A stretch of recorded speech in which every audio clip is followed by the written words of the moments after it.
साथियों, देश के किसानों के कल्याण की दिशा में, कृषि सुधारों की दिशा में कल देश के लिए बहुत ही महत्वपूर्ण दिन था। कल विश्वकर्मा जयंती के दिन लोकसभा में ऐतिहासिक कृषि सुधार विधेयक पारित किए गए हैं।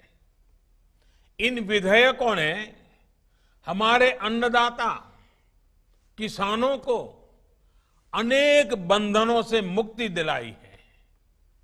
आजादी के बाद किसानों को किसानी में एक नई आजादी देने का काम हुआ है।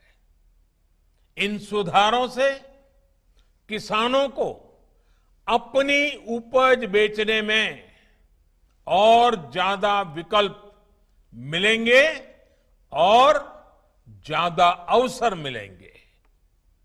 मैं देश भर के किसानों को इन विधेयकों के पारित होने पर बहुत बहुत बधाई देता हूं। किसान और ग्राहक के बीच जो बिचौलिए होते हैं, जो किसानों की कमाई का बड़ा हिस्सा खुद ले लेते हैं, उनसे बचाने के लिए विधेयक लाए जाने बहुत आवश्यक थे। ये विधेयक किसानों के लिए रक्षा कवच बनकर के आए हैं। लेकिन कुछ लोग, जो लोग दशकों तक देश में शासन करते रहे हैं, सत्ता में रहे हैं, देश पर राज किया है, वो लोग किसानों को इस विषय पर भ्रमित करने की कोशिश कर रहे हैं, किसानों से झूठ बोल रहे हैं। साथियों, चुनाव के समय किसानों को लुभाने के लिए बड़ी बड़ी बातें करते थे, लिखित में करते थे, अपने घोषणा पत्र में डालते थे और चुनाव के बाद भूल जाते थे। और आज जब वही चीजें जो इतने दशकों तक देश में राज करने वाले लोगों के मैनिफेस्टो में है, वही चीजें भारतीय जनता पार्टी एनडीए सरकार कर रही है, किसानों को समर्पित हमारी ये सरकार कर रही है, तो ये भांति भांति के भ्रम फैला रहे हैं।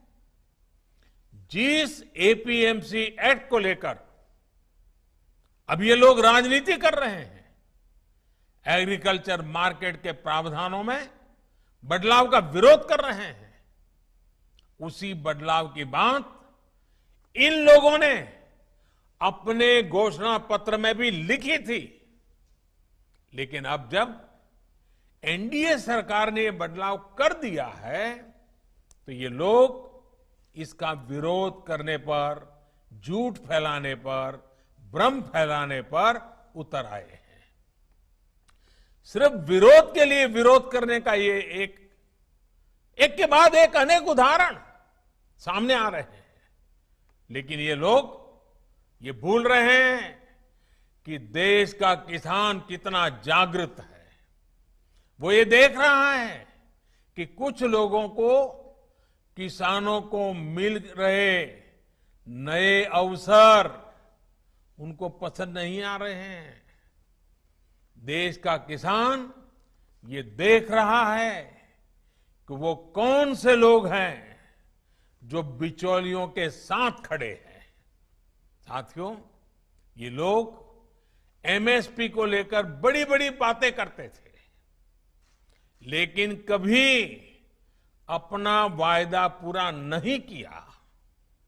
किसानों से किया ये वायदा अगर पूरा किसी ने किया है तो भाजपा एनडीए की वर्तमान सरकार ने पूरा किया है। अब ये दुष्प्रचार किया जा रहा है कि सरकार के द्वारा किसानों को एमएसपी का लाभ नहीं दिया जाएगा।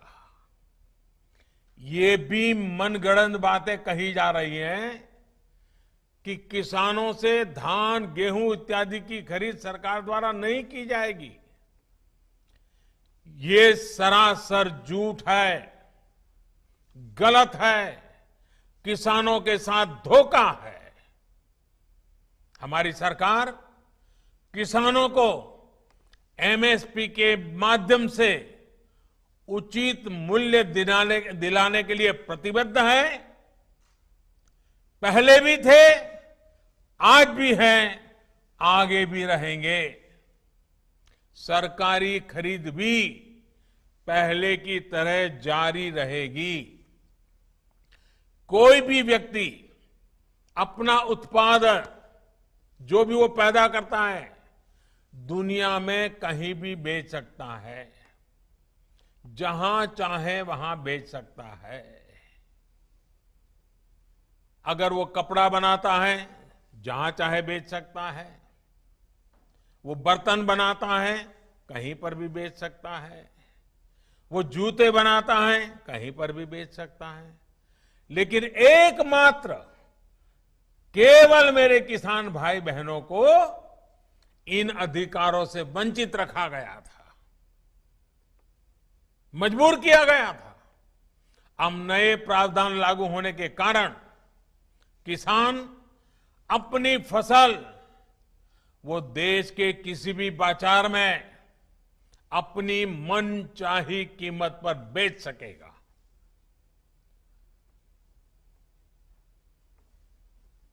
ये हमारे कोऑपरेटिव्स, कृषि उत्पादक संघ, एपीओस और बिहार में चलने वाले जीविका जैसे महिला स्वयं सहायता समूहों के लिए एक सुनहरा अवसर लेकर आया है। साथियों, नीतीश जी भी इस कार्यक्रम में मौजूद है। वो भली भांति समझते हैं कि एपीएमसी एक्ट से किसानों का क्या क्या नुकसान होता रहा है। यही वजह है कि बिहार का मुख्यमंत्री बनने के बाद अपने शुरुआती वर्षों में ही नीतीश जी ने बिहार में इस कानून को हटा दिया था।